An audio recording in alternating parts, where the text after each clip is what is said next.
नमस्कार दोस्तों, आपके इस YouTube चैनल पे आपका हार्दिक स्वागत है।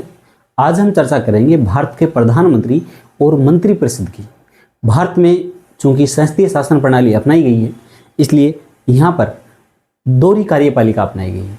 एक राष्ट्रपति के नेतृत्व में नाम मात्र की कार्यपालिका है, वहीं उस शक्तियों का वास्तविक प्रयोग करने के लिए प्रधानमंत्री के नेतृत्व में एक मंत्रिपरिषद अपनाई गई है। ठीक है, अब हम बात करेंगे संसदीय शासन व्यवस्था में वास्तव में जो शक्तियां, संविधान में जो शक्तियां राष्ट्रपति के लिए लिखित में दी गई है, उन सारी शक्तियों का प्रयोग भारत के प्रधानमंत्री के नेतृत्व वाली मंत्रिपरिषद करती है। तो हम देखते हैं कि यहाँ पर कौन कौन से प्रावधान है और क्या प्रधानमंत्री क्या क्या करता है, और वास्तव में जो शक्तियाँ राष्ट्रपति के पास दी गई है, इतनी सारी शक्तियों का भारत का प्रधानमंत्री प्रयोग करता है, तो क्या इसके पास इतनी भारी भरकम शक्तियाँ हैं? जी हाँ, तो इन सब चीज़ों के बारे में हम चर्चा करने वाले। सबसे पहले आपसे एक छोटी सी रिक्वेस्ट, ये जीके विद राजेंद्र सर का यूट्यूब चैनल है, इस पर आप दोस्तों इसको सब्सक्राइब कर लें और अपने दोस्तों के साथ शेयर भी कीजिए, ताकि आने वाले जो जितनी भी जानकारी है उनका नोटिफिकेशन आपके पास प्राप्त होता रहे और आप चीज़ों को देखो। और ठीक है दोस्तों, प्रधानमंत्री व मंत्रिपरिषद, इनके बारे में हम चर्चा करेंगे। सबसे पहले हम बात करते हैं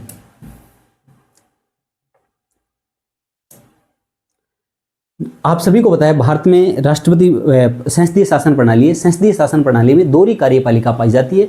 एक नाम मात्र की कार्यपालिका होती है, दूसरी कौन सी होती है? वास्तविक कार्यपालिका होती है। नाम मात्र की कार्यपालिका राष्ट्रपति होता है और राष्ट्रपति, उसके अलावा वास्तविक कार्यपालिका होती है वो प्रधानमंत्री के नेतृत्व वाली मंत्रिपरिषद होती है। ठीक है, भारत में संसदीय शासन व्यवस्था है, राष्ट्रपति नाम मात्र का प्रधान है जबकि प्रधानमंत्री वास्तविक प्रधान है। अब इसको आप ऐसे समझो, राष्ट्रपति हेड ऑफ द स्टेट है, प्रधानमंत्री हेड ऑफ द गवर्नमेंट है। दो प्रकार, राष्ट्रपति क्या है? Head of the state. राष्ट्र का प्रमुख कौन है? राष्ट्रपति है। देश का प्रथम नागरिक कौन है? राष्ट्रपति है। लेकिन बात करें सरकार का प्रधान कौन है, तो सरकार का प्रधान यहाँ पर देखो, राष्ट्र का प्रमुख, ये जो राष्ट्रपति है वो राष्ट्र का प्रमुख है।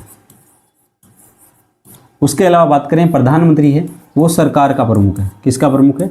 सरकार का प्रमुख है। तो ये दो प्रकार की, ये है मात्र नाम मात्र का, नाम मात्र का, और ये है वास्तविक, ये है वास्तविक।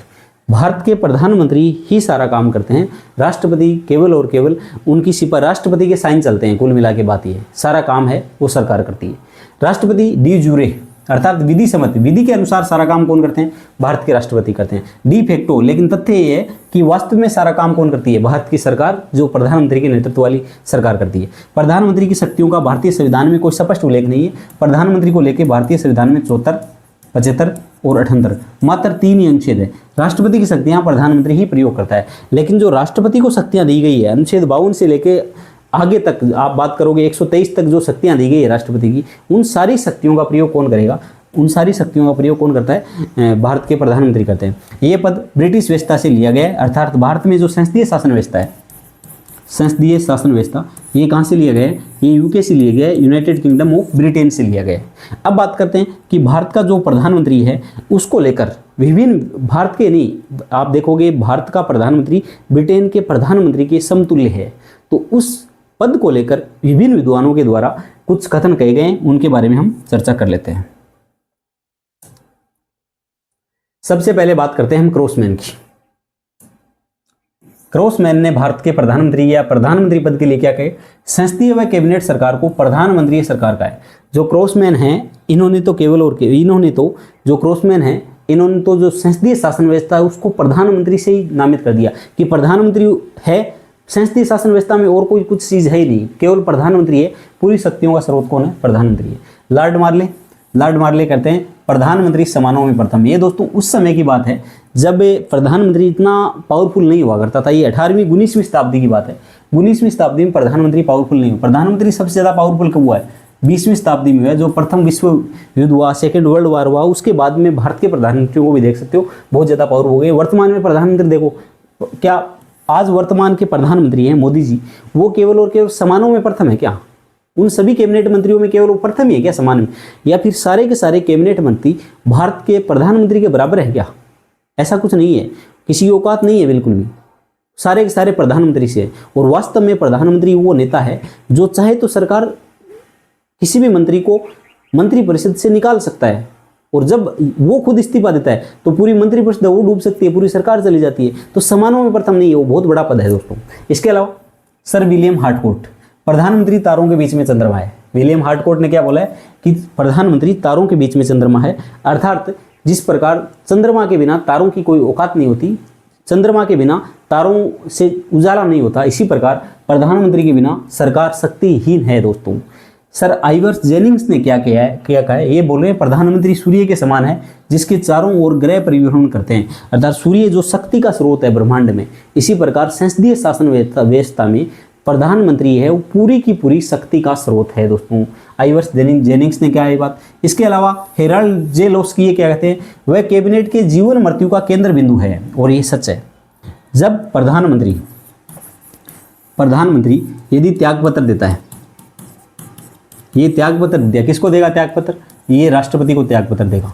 राष्ट्रपति को जैसे ये त्यागपत्र देता है तो पूरी की पूरी, एक सेकंड, राष्ट्रपति को जब पीएम है वो क्या होता है, त्यागपत्र देता है, त्यागपत्र देता है, तो इससे क्या होता है, इससे पूरी की पूरी जो सरकार है, सरकार गिर जाएगी। लेकिन यदि प्रधानमंत्री किसी मंत्री को त्यागपत्र देने के लिए बोलता है, इस मंत्री को हटाने के लिए बोलता है, तो सरकार पे कोई फर्क नहीं पड़ेगा।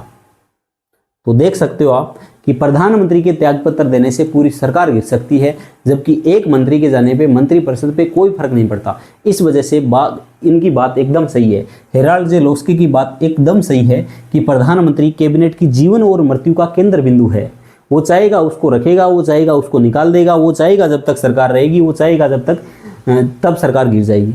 रेमजे मेयर ये क्या कहते हैं, इसे राज्य के जहाज का मला कहते हैं। जिस प्रकार जो जहाज को चलाने वाला मला है, वो यदि जहाज को चलाए नहीं तो उसमें बैठे सारे यात्री डूब जाएंगे। ठीक इसी प्रकार सरकार को संचालित ठीक से प्रधानमंत्री करता है, तब तक सरकार ठीक से चलती है, और जब वो सोच ले कि सरकार को डुबोना ही है तो फिर वो पूरी की पूरी सरकार डूब जाती है। ये बात है। डॉक्टर BR अम्बेडकर साहब ने क्या कहा है प्रधानमंत्री के बारे में, यदि भारत के संविधान के अंतर्गत किसी कार्यकारी की तुलना अमेरिका के राष्ट्रपति से की जा सकती है तो वो प्रधानमंत्री है, न कि भारत के राष्ट्रपति। अर्थात डॉक्टर अम्बेडकर जी ने एक बात कही है कि भारत में यदि अमेरिकी प्रेसिडेंट के से किसी पद की तुलना की जा सकती है तो वो प्रधानमंत्री का पद है, न कि राष्ट्रपति को। हमने संविधान में जो शक्तियाँ दी है वो लिखित रूप में राष्ट्रपति के नाम से की है, लेकिन वास्तव में हमने संसदीय शासन व्यवस्था अपनाई है, इसलिए इन सभी शक्तियों का प्रयोग कौन करेगा, प्रधानमंत्री के नेतृत्व वाली मंत्रिपरिषद, इवन आप बोल सकते हो प्रधानमंत्री करेगा। ठीक है, ये गोडगिल हैं, ये क्या बोलते हैं, प्रधानमंत्री को इतनी शक्तियां दी गई है कि यदि वह सच्चा लोकतांत्रिक नहीं हो तो वह सीजर, जॉर्ज प्रथम, हिटलर या फिर मुसोलिनी जैसा अधिनायक बन सकता है। ये बात सच है कि प्रधानमंत्री के पास बहुत सी पावर है, और इस वजह से यदि प्रधानमंत्री लोकतांत्रिक विचारों का आदमी नहीं है, प्रधानमंत्री बहुत ज़्यादा पढ़ा लिखा समझदार नहीं है, तो ऐसी सिचुएशन में प्रधानमंत्री क्या बन सकता है, एक अधिनायक या तानाशाह भी बन सकता है। कोई बड़ी बात नहीं है, हमने ये इतिहास में बहुत सी जगह देखा भी है दोस्तों। इवन आप सभी को पता है 1975 का जो आपातकाल था उसके बारे में भी एक चर्चा है कि उस समय जो शाह आयोग बना था, उन्होंने बाद में ये बात उनके सामने सच हुई। शाह आयोग की रिपोर्ट ही कहती है कि उस समय प्रधानमंत्री ने अपनी कुर्सी बचाने के लिए आपातकाल लगा दिया था, कुछ ऐसी चीज़ है। और आप देखते हो कि प्रधानमंत्री बहुत सी चीज़ों को कंट्रोल करता है, और यदि वो लोकतांत्रिक विचारों का नहीं है तो बेशक सी बात है कि वो तानाशाह बन सकता है, हिटलर मुसोलिनी की तरह वो व्यवहार कर सकता है, ऐसी बात है। ठीक है, इसके अलावा हम बात करते हैं प्रधानमंत्री से संबंधित कुछ अनुच्छेद हैं। अनुच्छेद क्या है, अनुच्छेद 74 है, संविधान का अनुच्छेद 74 है, जो ये बोलता है कि भारत के राष्ट्रपति को, किसको, भारत के राष्ट्रपति को सहायता और सलाह देने का काम कौन करेगा। सहायता और सलाह देने के लिए क्या होगी, एक मंत्रिपरिषद होगी, एक मंत्रिपरिषद होगी, और इसका लीडर कौन होगा, प्रधानमंत्री होगा। ये अनुच्छेद 74 बोलता है कि राष्ट्रपति को सहायता और सलाह देने के लिए एक मंत्रिपरिषद होगी, और उसका लीडर कौन होगा, भारत का प्रधानमंत्री होगा। आगे अनुच्छेद 75(1) है, ये क्या कहता है कि प्रधानमंत्री की नियुक्ति राष्ट्रपति करेगा, तथा वह पीएम की सलाह पे अन्य नियुक्तियों, ये जो पीएम है, इस पीएम की नियुक्ति कौन करता है, प्रधानमंत्री की नियुक्ति कौन करेगा, भारत का राष्ट्रपति करेगा। किस अनुच्छेद के तहत, अनुच्छेद 75(1) के तहत। लेकिन ये जो प्रधानमंत्री है ये सलाह देगा किस व्यक्ति को मंत्री बनाना है, किस किस व्यक्ति को मंत्री बनाना है, ये किसकी सलाह है, ये प्रधानमंत्री की सलाह है। और उसके अलावा उसकी सलाह पर अन्य मंत्रियों की नियुक्ति कौन करेगा, भारत का राष्ट्रपति करेगा। अर्थात अनुच्छेद 75 एक कहता है कि राष्ट्रपति, भारत का राष्ट्रपति है, वो प्रधानमंत्री की नियुक्ति करेगा और प्रधानमंत्री की सलाह पे अन्य व्यक्तियों की नियुक्ति करेगा। अब यहाँ पर सवाल ये है कि भारत का राष्ट्रपति क्या किसी भी व्यक्ति को भारत का प्रधानमंत्री बना सकते हैं क्या? तो इसका जवाब है नहीं। भारत के राष्ट्रपति किसी भी व्यक्ति को प्रधानमंत्री नहीं बना सकते हैं। वो लोकसभा, सबसे पहले तो वो लोकसभा के नेता को प्रधानमंत्री बनाएंगे। जिस व्यक्ति के पास लोकसभा में बहुमत प्राप्त है, 543 सदस्यों में से 272 सदस्य जिस व्यक्ति के पास हैं लोकसभा के, उसको प्रधानमंत्री नियुक्त करेगा। इसके अलावा यदि लोकसभा में किसी ऐसे व्यक्ति को बहुमत प्राप्त है जो वास्तव में लोकसभा का मेंबर नहीं है, वो राज्यसभा का मेंबर है, उसको भी प्रधानमंत्री बनाया जा सकता है।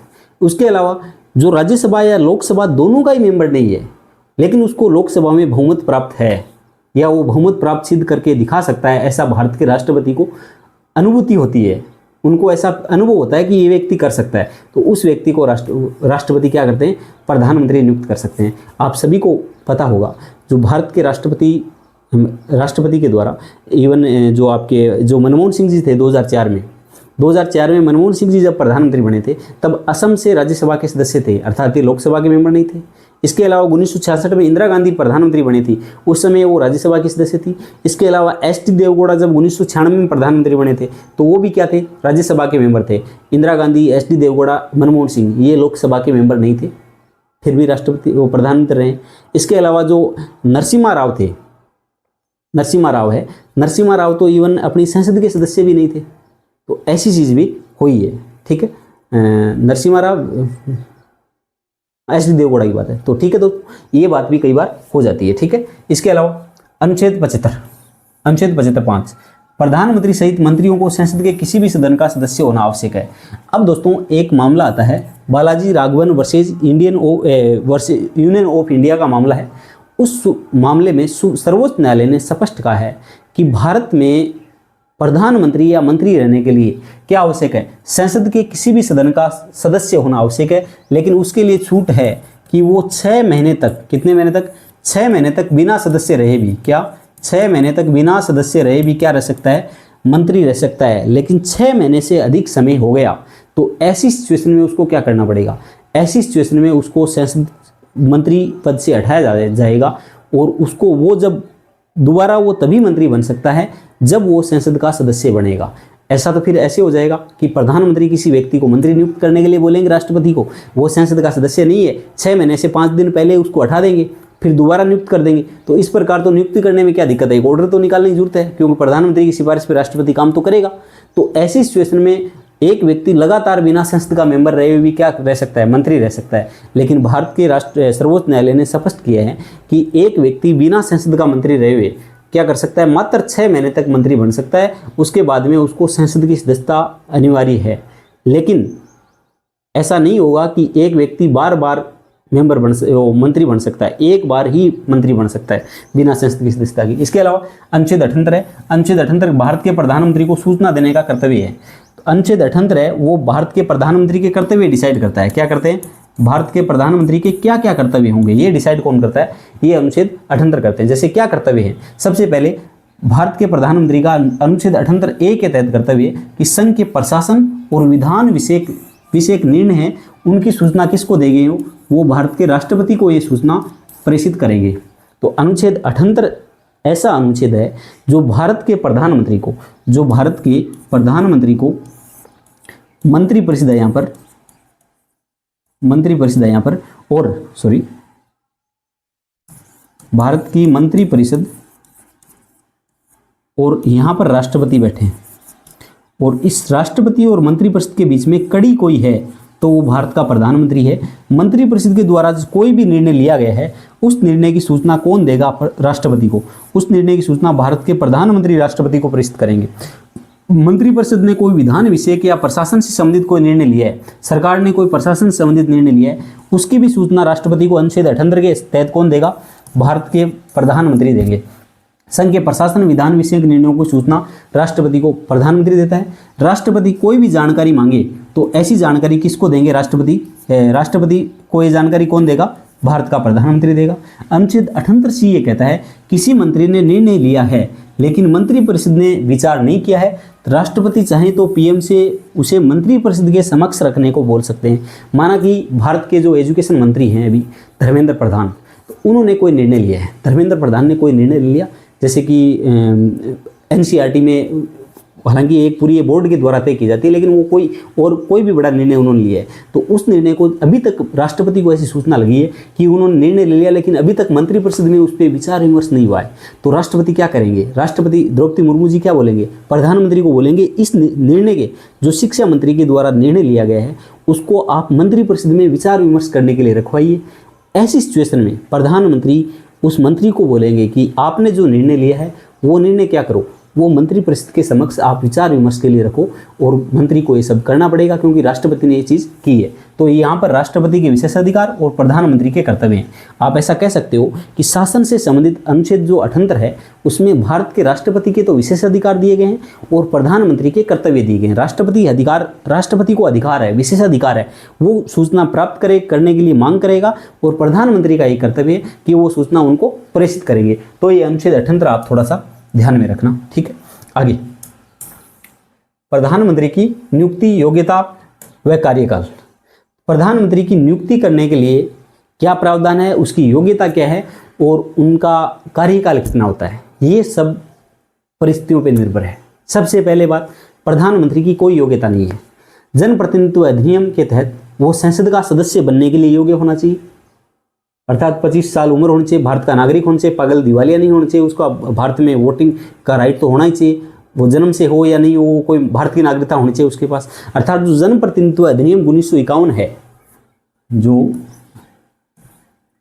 जनप्रतिनिधित्व अधिनियम 1951 है, उसके तहत जो वहाँ पर एक प्रतिनिधि के रूप में योग्यता दी गई है, वही योग्यता भारत में प्रधानमंत्री बनने के लिए, अलग से प्रधानमंत्री बनने के लिए कोई योग्यता नहीं है। नंबर एक बात, जनप्रतिनिधित्व अधिनियम के तहत भारत का नागरिक हो, भारत की नागरिकता है, 25 वर्ष उम्र है, क्योंकि लोकसभा का चुनाव लड़ने के लिए 25 वर्ष न्यूनतम उम्र है। तो ये सब चीज़ें उसके पास है। उसके बाद में उसकी नियुक्ति कैसे होगी?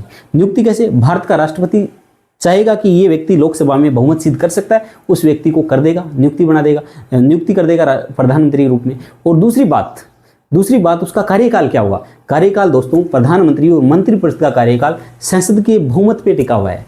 जब तक लोकसभा में उसे विश्वास है, जब तक लोकसभा के सदस्य प्रधानमंत्री में विश्वास करते हैं, लाइक करते हैं उसको, तब तक वो रहेगा। और जिस दिन उन्होंने डिसलाइक कर दिया, जिस दिन उन्होंने विश्वास नहीं रहा, अविश्वास लेके आ गए कि अब आप में कोई विश्वास नहीं है, तो फिर क्या होगा? तब प्रधानमंत्री चला जाएगा। तो सब कुछ क्या है, ये संयोग और परिस्थितियों पर निर्भर करता है। सबसे पहले राष्ट्रपति के द्वारा प्रधानमंत्री की नियुक्ति की जाती है। लोकसभा में बहुमत प्राप्त के दल के नेता को प्रधानमंत्री नियुक्त किया जाता है। यदि स्पष्ट बहुमत नहीं है तो राष्ट्रपति अपने विवेक का प्रयोग करके भी प्रधानमंत्री बना सकते हैं। विवेक का प्रथम बार प्रयोग नीलम संजीव रेड्डी जब राष्ट्रपति थे, तब 1979 में चौधरी चरण सिंह को इन्होंने क्या किया? नियुक्त किया। चौधरी नीलम संजीव रेड्डी, आप सभी को पता होगा कि 1978 में जो जनता पार्टी बनी थी, जनता पार्टी की सरकार के द्वारा नीलम संजीव रेड्डी को राष्ट्रपति बनाया गया था। और जब मोरारजी देसाई की सरकार के पास बहुमत नहीं रहा, क्योंकि 1977 का जो चुनाव हुआ था उसमें जनता पार्टी भारतीय लोकदल के चुनाव चिन्ह पे चुनाव लड़ी थी, और उसमें जो बहुमत मिला था उसमें केवल और केवल जनता पार्टी नहीं थी, जनता पार्टी के नेता भी थे, मोरारजी देसाई, अटल बिहारी वाजपेयी, मुरली मनोहर जोशी, ये सारे लोग थे। इसके अलावा जो भारतीय लोकदल के बहुत बड़े नेता थे, चौधरी चरण सिंह जी भी थे। इसके अलावा बिहार से बहुत बड़े नेता थे, बाबू जगजीवन राम भी थे। तो ये प्रमुख नेता थे।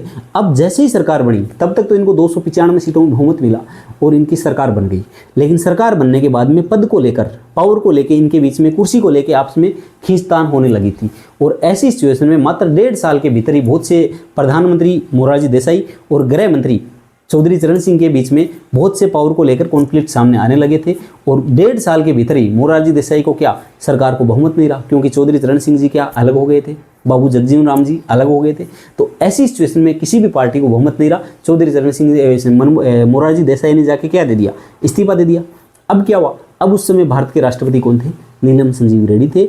नीलम संजीव रेड्डी को ऐसा लगा कि चौधरी चरण सिंह बहुमत प्राप्त कर सकते हैं। लगा नहीं था दोस्तों, इसलिए क्योंकि 1975 का जो चुनाव था, 1971 का चुनाव था, और 1971 के चुनाव में इंदिरा गांधी के खिलाफ जिस व्यक्ति ने चुनाव लड़ा था वो था राजनारायण। और वो राजनारायण जो 1977 के चुनाव में भी चुनाव लड़ा था और 1975 के आपातकाल को इंदिरा गांधी के चुनाव को सुप्रीम कोर्ट में चुनौती दी थी, वो भी राजनारायण थे। और राजनारायण जी ने फिर क्या किया, फिर 1977 में, 77 के बाद में 79 की बात है, 1979 में इंदिरा गांधी के बेटे संजय गांधी थे, संजय गांधी और चौधरी चरण सिंह की सेटिंग करवा दी और कांग्रेस ने चौधरी चरण सिंह को बाहर से समर्थन देने का वादा कर दिया कि हम क्या करेंगे, आपको बाहर से समर्थन दे देंगे। तो इन्होंने कांग्रेस का जो सदस्यों का जो एक संकल्प पत्र था या फिर उनके साइन किया हुआ एक पत्र था, विश्वास पत्र था, वो चौधरी चरण सिंह को पकड़ा दिया। चौधरी चरण सिंह ने अपने सदस्य और कांग्रेस के सदस्य सबका जो हस्ताक्षर युक्त पत्र था वो जाके किसको दे दिया, नीलम संजीव रेड्डी को दे दिया। तो नीलम संजीव रेड्डी को लगा चौधरी चरण सिंह के पास बहुमत है और कोई बात नहीं, ठीक है, लेकिन वो कांग्रेस की उस समय चाल थी। अब क्या हुआ, अब चौधरी चरण सिंह को नीलम संजीव रेड्डी ने प्रधानमंत्री बना दिया, लेकिन ये एक ऐसे प्रधानमंत्री साबित हुए कि इन्होंने जैसे शपथ ली, कांग्रेस सरकार में शामिल नहीं, उन्होंने बाहर से समर्थन दिया। जैसे ही इन्होंने शपथ ली, इनको एहसास हो गया कि मेरे साथ खेल हो गया और ये कभी संसद में गए नहीं, क्योंकि इनको पता था कि मेरे पास बहुमत नहीं है। फिर क्या हुआ, फिर आगे चुनाव डिक्लेयर हो गए, लोकसभा भंग हो गई, सारी चीज़ें। तो अब ऐसी सिचुएशन में लगातार एक कार्यकारी के रूप में, प्रधानमंत्री के रूप में नाम मात्र का ही हो, चुनावों के दौरान पद खाली नहीं रखा जाता। तो ऐसी सिचुएशन में चौधरी चरण सिंह को प्रधानमंत्री रखा तो गया था, लेकिन इन्होंने काम बहुत कुछ किया ही नहीं, संसद के सामने जाने का इनका अवसर ही नहीं आया, कि इनको पता चल गया मेरे पास बहुमत है नहीं।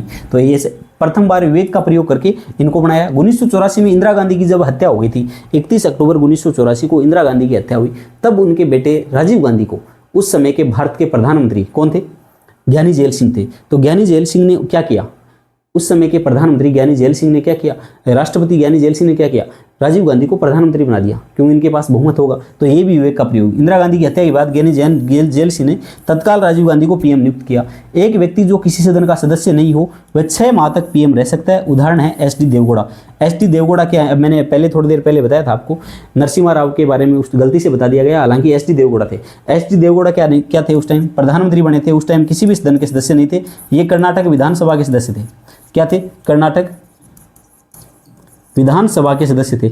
और 6 महीने बाद में ये क्या राज्यसभा के सदस्य बन के आए थे। तो ये सब चीज़ें, पीएम किसी भी सदन का हो सकता है, वो राज्यसभा का हो चाहे लोकसभा का हो, वो 6 महीने के भीतर उसको सदस्यता लेनी पड़ती है। ये चीज़ें, इसकी योग्यता। अब उसके ये आपने उदाहरण वगैरह देख ली। इसके बाद में इसकी योग्यता, संविधान में कोई प्रावधान नहीं है, लेकिन जनप्रतिनिधित्व अधिनियम 1951 है। जो जनप्रतिनिधित्व अधिनियम 1951 है, रिप्रेजेंटेटिव पीपल्स रिप्रेजेंटेटिव एक्ट है, जो ये एक्ट है, इसके तहत क्या है, भारत का नागरिक होना चाहिए, 25 वर्ष की उम्र होनी चाहिए लोकसभा के सदस्य बनने के लिए, राज्यसभा की 30 वर्ष हो तो भी चलेगा। तो ये सब चीजें संविधान में कोई स्पष्ट प्रावधान नहीं किया है। लोकसभा से हो तो 25 वर्ष की आयु, राज्यसभा से हो 30 वर्ष की आयु। संसद के किसी भी सदन का निर्वाचित या मनोनीत सदस्य होना आवश्यक है। ये आवश्यक नहीं है कि प्रधानमंत्री संसद का निर्वाचित मेंबर ही होगा। वो राष्ट्रपति के द्वारा 12 सदस्य जो राज्यसभा में मनोनीत किए जाते हैं, मनोनीत भी होकर आ सकता है, और पहले जो लोकसभा में एंग्लो इंडियन के रूप में मनोनीत होकर आता था वैसे भी हो सकता है, कोई बड़ी बात नहीं है। तो ये सब चीज़ें आपके क्लियर होगी। उसके अलावा प्रधानमंत्री को वेतन कितना मिलता है, और प्रधानमंत्री शपथ किस चीज़ की लेता है, कार्यकाल कितना होता है, वेतन कितना मिलता है। तो मैंने आपको पहले ही बता दिया कि प्रधानमंत्री शपथ कोई अलग से प्रधानमंत्री पद की कोई शपथ नहीं है। भारत का प्रधानमंत्री मंत्री के रूप में ही शपथ लेता है। वो ईश्वर की शपथ लेते हुए मंत्री के रूप में ही शपथ लेता है वो, ठीक है। गोपनीयता की शपथ लेता है, संविधान के रक्षण और अनुरक्षण की शपथ लेता है, अर्थात वो क्या करता है, वो मंत्री के रूप में शपथ लेता है। इसके अलावा प्रधानमंत्री को पद व गोपनीयता की शपथ राष्ट्रपति दिलाता है। पीएम की शपथ का प्रारूप संविधान में अलग से नहीं है, मंत्री वाली शपथ के प्रारूप से शपथ लेते हैं। कार्यकाल अगले आम चुनाव के बाद मंत्रिपरिषद के गठन तक रहता है, निश्चित नहीं है, क्योंकि कई बार यदि आम चुनाव से पहले ही इनके पास बहुमत नहीं रहे तो ऐसी सिचुएशन में चला जाएगा। इनको वेतन संसद द्वारा समय समय पर निर्धारित मंत्री के रूप में इनको वेतन मिलता है। प्रधानमंत्री को अलग से कुछ वेतन नहीं है, कैबिनेट मंत्री के बराबर इनको वेतन मिलता है। संविधान में कार्यवाहक प्रधानमंत्री जैसे शब्द का भी उल्लेख नहीं किया गया है। अब कई बार ये पूछ लिया जाए कि भारत के संविधान में कार्यवाहक, जिस प्रकार हम बोलते हैं कि कार्यवाहक राष्ट्रपति, अनुच्छेद 65 की बात करते हैं, कार्यवाहक राष्ट्रपति होता है, तो क्या कार्यवाहक प्रधानमंत्री भी होता है क्या? तो कार्यवाहक प्रधानमंत्री नहीं होता है, ठीक है। इसके अलावा एक बात और बता दूंगा, अनुच्छेद 65 में कार्यवाहक राष्ट्रपति का जिक्र किया गया है कि वो जब वर्तमान राष्ट्रपति है वो पद पे नहीं रहे तो उपराष्ट्रपति राष्ट्रपति के रूप में काम करेंगे, लेकिन वहां पर भी कार्यवाहक शब्द का यूज नहीं किया गया है। ये थोड़ी सी बात ध्यान रखना। पीएम के इस्तीफे से मंत्रिपरिषद स्वतः समाप्त हो जाती है। जब पीएम पद त्याग करता है तो पूरी की पूरी मंत्रिपरिषद डूब जाती है। ये चीज़ ध्यान रखना। तो मैंने क्या बताया, भारत के प्रधानमंत्री की पद, योग्यता, ये सब चीज़ें बात, कार्यकाल की बात करी, ये निश्चित नहीं होता है, क्योंकि भारत के प्रधानमंत्री की योग्यता क्या होगी, जनप्रतिनिधित्व अधिनियम 1951 के तहत क्या होगी, जो योग्यता एक लोकसभा या संसद के सदस्य के रूप में योग्यता होती है, वही सदस्य योग्यता उसकी है। उसके अलावा उसका कार्यकाल जब तक है जब तक लोकसभा में उसे विश्वास मत है। उसके बाद में कार्यकाल हो गया, उसके बाद में योग्यता हो गई, ये वेतन की बात कर ली हमने। तो ये सब चीजें हैं। प्रधानमंत्री के पास पावर भी होती है क्या, तो बिल्कुल भारत का प्रधानमंत्री बहुत पावरफुल होता है। यदि कोई मुझसे पूछे कि सब दुनिया में सबसे ज्यादा पावरफुल किस देश का प्रधानमंत्री या राष्ट्रपति है, तो हम बात करते हैं अमेरिका का राष्ट्रपति बहुत पावरफुल है, भारत का प्रधानमंत्री भी बहुत पावरफुल है, लेकिन वास्तव में ऐसा नहीं है।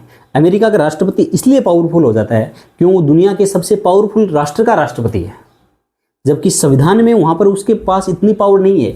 इवन कांग्रेस और वहाँ की न्यायपालिका है, उससे उसके हाथ बंधे हुए हैं। वहाँ पर वो कोई भी नियुक्ति करता है, वो बजट पास करता है, हर चीज़ में वहाँ किससे बंधा हुआ है, वो वहाँ की कांग्रेस से बंधा हुआ है, क्योंकि वहाँ पर नियंत्रण एवं संतुलन की प्रक्रिया व्यवस्था अपनाई गई है, चेक एंड बैलेंस सिस्टम अपनाया गया है, इसलिए वहाँ के राष्ट्रपति पे बहुत सी बाध्यताएं हैं। इसके अलावा भारत का प्रधानमंत्री भी जो संविधान से बंधा हुआ है या फिर संसद से बंधा हुआ है, न्यायपालिका उस पर नियंत्रण रखती है, सारी चीज़ें। लेकिन सबसे ज़्यादा कोई पावरफुल पद है दुनिया में तो वो फ्रांस के राष्ट्रपति का है। फ्रांस का राष्ट्रपति इतना पावरफुल है कि प्रधानमंत्री को जब चाहे तब बैठा दे। प्रधानमंत्री के मंत्रियों की नियुक्ति भी उसकी सिफारिश पे होती है, प्रधानमंत्री की नियुक्ति भी अपने अनुसार करता है, और संसद के किसी भी सदन के द्वारा, उस प्रतिनिधि सभा हो या कोई सदन हो, उस पर कोई भी नियंत्रण नहीं है। तो फ्रांस का राष्ट्रपति, जिसको हाइपर प्रेसिडेंशियल सिस्टम बोलते हैं, सुपर प्रेसिडेंशियल सिस्टम बोलते हैं, फ्रांस का राष्ट्रपति दुनिया का सबसे पावरफुल राष्ट्राध्यक्ष या फिर बोल सकते हो शासनाध्यक्ष है, क्योंकि वहाँ का जो प्रधानमंत्री राष्ट्रपति है वो राष्ट्राध्यक्ष और शासनाध्यक्ष दोनों का काम करता है वो। तो फ्रांस का राष्ट्रपति वो सबसे ज़्यादा पावरफुल है। ठीक, आगे तो इसमें बात करें तो मंत्रिपरिषद से संबंधित कार्य है, मंत्रियों की नियुक्ति करने का काम करता है, विभाग आवंटन का काम करता है, विभिन्न काम की सिफारिश करता है, बैठक होती है मंत्रिपरिषद की, उसकी अध्यक्षता कौन करता है, पीएम करता है। तो आपने क्या देखा, भारत में विभिन्न मंत्रियों की नियुक्ति, उनके कौन से विभाग का मंत्री कौन होगा, इसका आवंटन ये राष्ट्रपति को सिफारिश करता है, और क्या करता है, इसकी सिफारिश करता है, बैठकों की अध्यक्षता करता है। भारत सरकार कार्य आवंटन नियम, ये कई बार पूछ लिए जाते हैं कि नियम कौन से कब के हैं, 1961 के। भारत सरकार कार्य आवंटन नियम, मंत्रिमंडल सचिवालय का कार्य सदैव पीएम को आवंटित माना जाता है। मंत्रिमंडल सचिवालय का काम है कार्य आवंटन करना, तो वो काम हमेशा और हमेशा किसके अंडर में होगा, पीएम के अंडर में माना जाता है। संसद के संबंध में पीएम जिस सदन का सदस्य होता है उस सदन का नेता भी होता है। वर्तमान में भारत के प्रधानमंत्री नरेंद्र मोदी लोकसभा के सदस्य हैं, और लोकसभा के सदस्य होने के नाते वो लोकसभा के नेता भी हैं दोस्तों। इसके अलावा यदि पीएम राज्यसभा से होता है, लोकसभा का मेंबर नहीं होता जैसे मनमोहन सिंह, तो वो राज्यसभा के नेता के रूप में काम करते हैं। तो संसद के रूप में ये बात हो गई। संसद का अधिवेशन बुलाने, स्थगन करने, लोकसभा विघटन के संबंध में राष्ट्रपति को परामर्श देते हैं। राष्ट्रपति प्रधानमंत्री के परामर्श के अनुसार ही काम करते हैं, हालांकि स्थगन का काम है वो अध्यक्ष करते हैं। तो विघटन और अधिवेशन बुलाने का काम इस संबंध में अधिसूचना कौन जारी करता है, राष्ट्रपति करते हैं, और ये सारा काम प्रधानमंत्री की सिफारिश से होता है। इसके अलावा राष्ट्रपति के संबंध में अनुच्छेद 78 को मैंने आपको बताया है कि अनुच्छेद 78 है जो कि राष्ट्रपति है और इधर मंत्रिपरिषद है, राष्ट्रपति और मंत्रिपरिषद, और बीच में कौन है, भारत का प्रधानमंत्री है।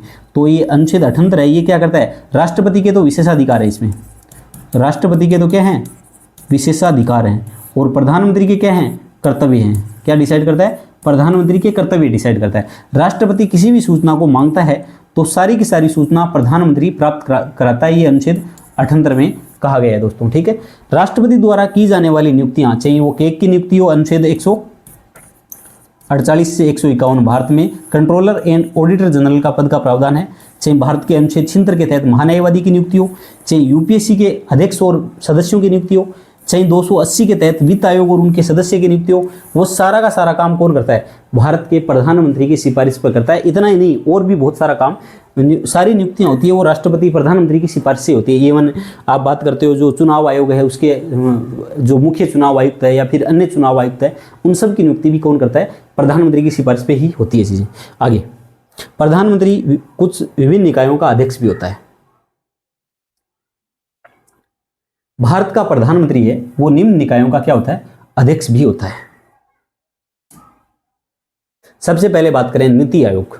नीति आयोग 1 जनवरी 2015 को बना था और नीति आयोग का जो अध्यक्ष होता है वो भारत का प्रधानमंत्री होता है। इससे पहले जब मार्च 1950 में योजना आयोग बना था, योजना आयोग का अध्यक्ष भी कौन होता था, भारत का प्रधानमंत्री होता था।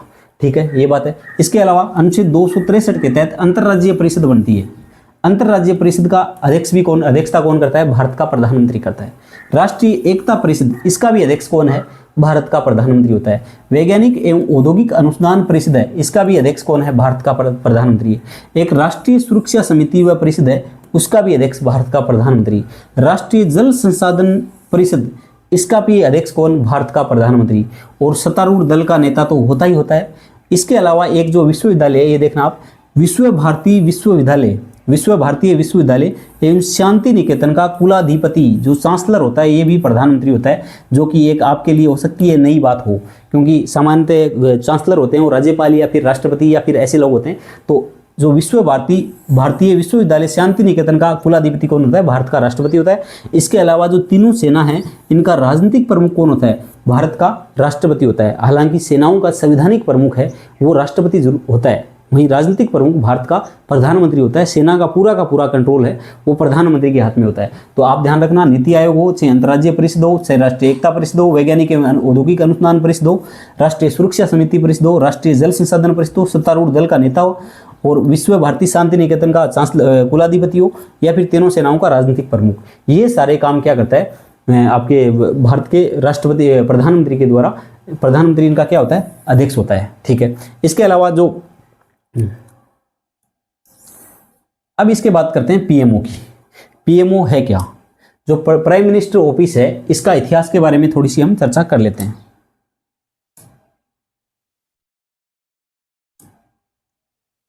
तो सबसे पहले जब प्रधानमंत्री जवाहरलाल नेहरू थे उस समय पीएमओ बना था। 1948 और 49 में प्रधानमंत्री सचिवालय की स्थापना उस समय की गई थी। उसके बाद में शास्त्री जी कार्यकाल में पीएमओ नियमित विभाग बना और फुल फ्लेज सेक्रेटरी, पूर्ण सचिव के रूप में काम करने लगा था।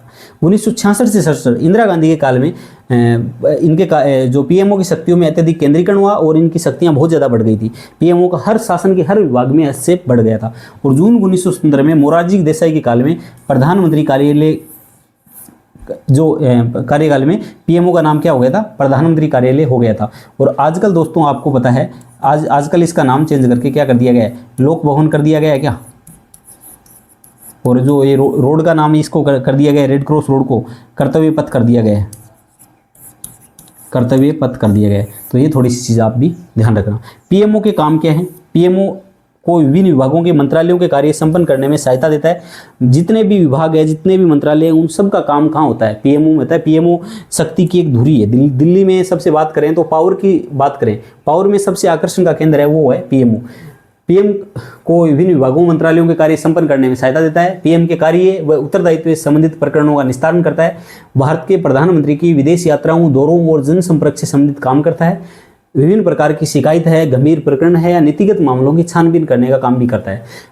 पीएम राष्ट्रीय राहत कोष या फिर राष्ट्रीय प्रतिरक्षा कोष संबंधी मामले भी ये देखता है। इसके अलावा पीएम केयर फंड जो कि 2020 में कोविड के टाइम बनाया गया, इसका भी ये काम ये देखता है। अब बात करते हैं भारत के प्रधानमंत्री की लिस्ट है जिसके बारे में हम पूरी चर्चा कर लेते हैं। भारत के प्रधानमंत्री कब कब रहे हैं। आजकल जो एग्ज़ाम है वो बहुत ही ज़्यादा, आरपीएससी तो इस हद को पार कर चुकी है कि अब आरपीएससी कुछ भी पूछेगी, बस आपको 40% का क्राइटेरिया पास नहीं करने देगी और कुछ भी पूछेगी। इवन आरपीएससी को देख के लगता है पता नहीं आरपीएससी किस मोड में है। भाई साहब, आप पेपर ले रहे हो या फिर लोगों को डरा रहे हो कि भाई सरकारी नौकरी की तैयारी नहीं करनी है, तो आप ऐसा काम कर रहे हो इस बार। तो आपको ये ध्यान रखना चाहिए। ये कई बार डेट पूछ ली जाती है, इतने दिन आपने नहीं रटी होगी लेकिन अब रटनी पड़ेगी। सबसे पहले क्या, भारत के प्रधानमंत्री, पहले प्रधानमंत्री नेहरू जी कब रहे थे, 15 अगस्त 1947 से लेकर 27 मई 1964।